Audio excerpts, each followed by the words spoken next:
Do you struggle maintaining your posture during the backswing? How we move the upper body during the backswing is heavily influenced by how the thoracic spine functions. Think how the rib cage is attached to the spine and how this moves throughout the golf swing. The thoracic spine has three main functions. It has rotation, so think the chest rotating. It has flexion and extension, so forwards and backwards. And then we have side to side.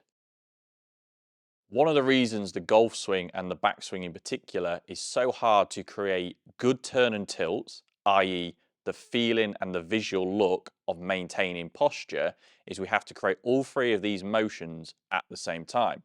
So if I was, for example, to create that rotation, and now I'm going to go into flexion and left side bend, and we can see in this position would create a good turn and tilt mechanic. Try putting those three movements together in the way I've just shown, and you'll get a clear idea whether you have some of the physical capabilities of actually achieving that position, number one, and number two, once in the correct turn and tilt, are we able to stretch those hands out and those arms out in a way that we need to do to create a full and effective backswing physical motion? I'm going to take you through those three different movements, showing some key exercises we can do to improve those areas physically and a drill for each to help with how we move in the golf swing. The first movement we're going to focus on is the flexion extension.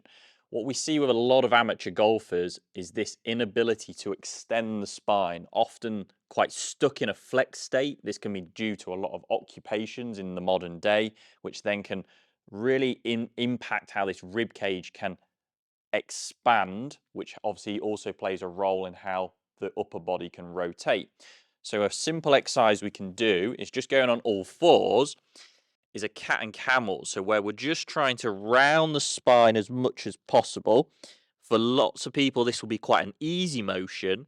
But if we go into the opposite position where we extend the spine, this will feel quite tight, quite restricted. What I'm looking for is, can we really mobilize those spine segments in a rounded state where we're feeling like we're really pulling that spine up, tucking the chin, almost pulling the hips forward. And in the opposite way, feel like we're pushing the abs to the floor, head up, and almost like an arching of the back. And which both directions might feel limited, but we're trying to just feel like we can maximize some range of motion and really stretch out that spine. Next, we're going to focus on a movement that is really going to help decompress that spine. So really stretch out, elevate that rib cage and pull that spine more into that extension state. We're going to simply do something called a dead hang. So essentially, if you've got a pull-up bar or something you can hold on to, overhand grip or a neutral grip is typically the best. But we're just going to grip it, get some control and let our body hang there in a straight line, pulling the head back a little bit so we're not pushing forward. And what you're going to try and do with a strong grip is essentially try and just feel like you relax your whole body, and you'll feel certain parts of your upper body, arms really pulling and stretching. Ideally, you want to be able to do this for at least 20 to 30 seconds at a time, but this will also depend on your grip strength and fatigue. And if for a more advanced motion, we can just add in a little bit of a mini pull-up. So a scapular pull-up where we're essentially trying to squeeze the shoulder blades together, trying to really stretch out that spine through the use of gravity as opposed to a static stretch where we're having to force a range of motion. This is obviously being created naturally. So here's a drill that you can do to help with creating a little bit more spinal extension and what that should feel like in golf setup, golf posture. This is a little bit hard to do because we're obviously relying on some shoulder mobility as well, but the longer the club, the little bit easier, so you can have your hand a little bit higher. Trying to get the club sat towards the bottom of the back, the middle of the spine, and then the head. So we've got three contact points. From here, apply a little bit of knee flex, and you're going to simply just try and push your hips backwards like you're trying to push into a wall, and keeping those three contact points until roughly you go into sort of a golf posture around about 30 degrees of bend. You can see how I've kept that extended position of the spine Whereas if I'm flexing and losing, I'm going to lose those 3 contact points. So just by performing this drill, we can really create a feeling of what a good neutral spinal position should feel like and how we create that through the hinging of the hips and the pelvis. Now we're going to try and focus on improving that thoracic spine rotation. As you've probably already worked out, the rotational capabilities through the upper body, which is often perceived as the most important element for golf, is also heavily influenced on this flexion extension capabilities. So with this exercise, just take a wall or something flat.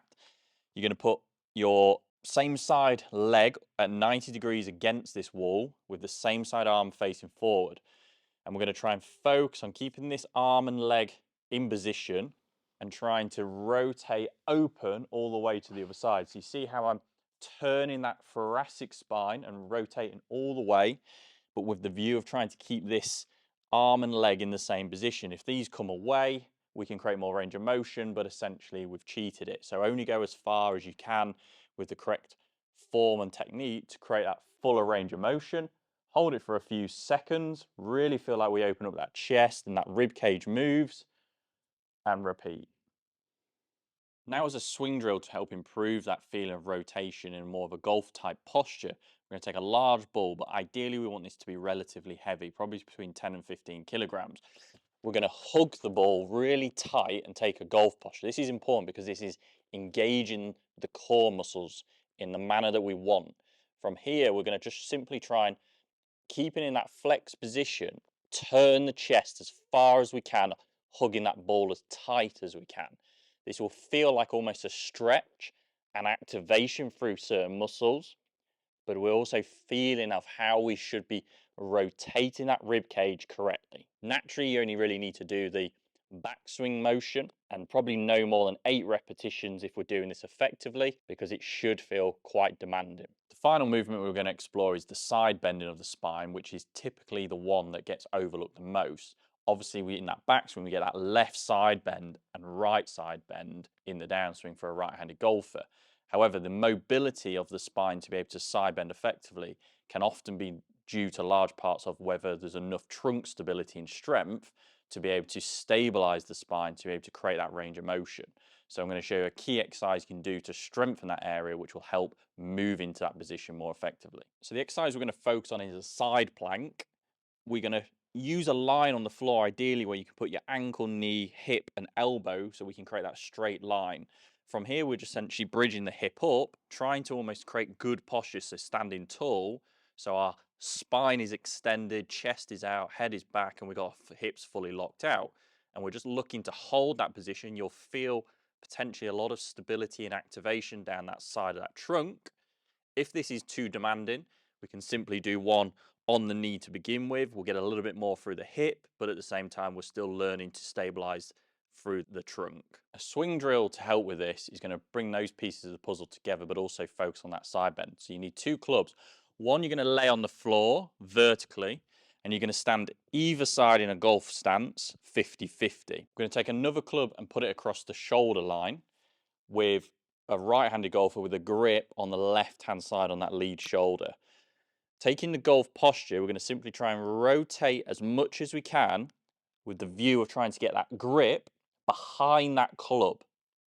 So in order to do that, we don't want to just turn the upper body. We wanted to get it behind the club and pointing to the ground as much as possible. This is obviously going to promote that left side bend. So if we just turn and the club gets behind but it's pointing forwards, we can see we've not got any side bend. So turn, bigger stretch, get the club pointing to the ground with full turn and tilts. And this is going to help understand how much we can actually do in this motion and what it should feel like correctly. Now you know how to turn and tilt correctly and have been able to identify any limitations you have that might impact that backswing movement. We can improve that area, but we need to also learn how to move pressure through the ground properly. In order to do so, watch this video next.